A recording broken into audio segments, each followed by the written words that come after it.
Welcome back to Monsters-n-Mysterium and our how-to videos. This is video 2, how to play Monsters-n-Mysterium. First off, Monsters-n-Mysterium is played between 2 persons.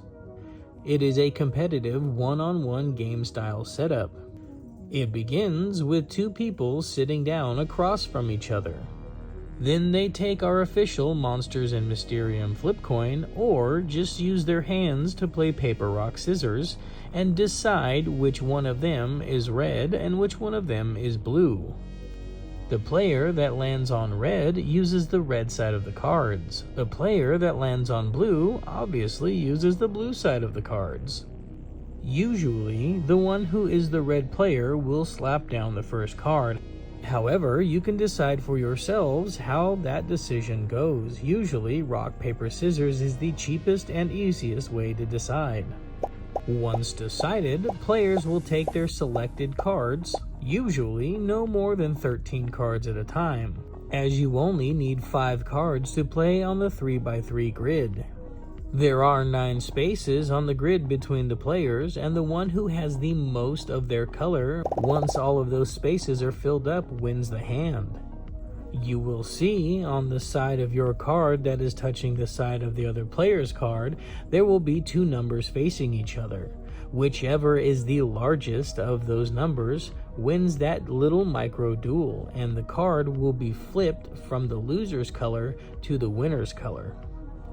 Subsequently, any cards that are touching the loser's card, if the loser's card that was flipped over to the color of the winner's card, if those cards have a side touching the loser's card with a number that is smaller than the loser's card was, those cards will also flip to the color of the winner's card.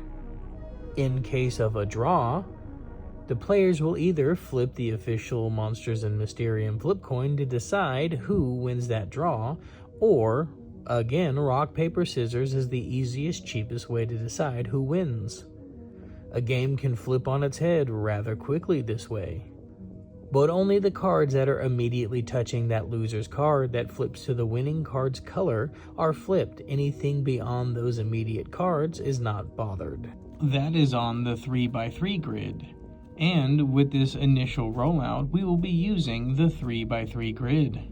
However, in future phases, which we will talk about in other videos, the grid will be expanded to a 5x5 and potentially even bigger, where the gameplay dynamics will actually change and be affected by other cards that you can add to modify. But again, that will come in a video at a later date. Now, while in post-production, the question had been asked, how will you know which card was yours and which card was the player opposite of you, so you don't get them mixed up and lose your favorite cards? Now, that part we decided while playing the game to test it out in a very easy fashion.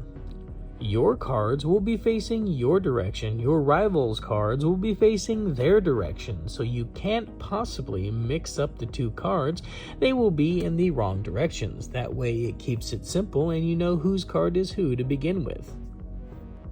And if you are interested in learning further about where we are going with this game, please watch video number 3, what is Phase 1 of Monsters-n-Mysterium. Thank you for watching and we appreciate your support.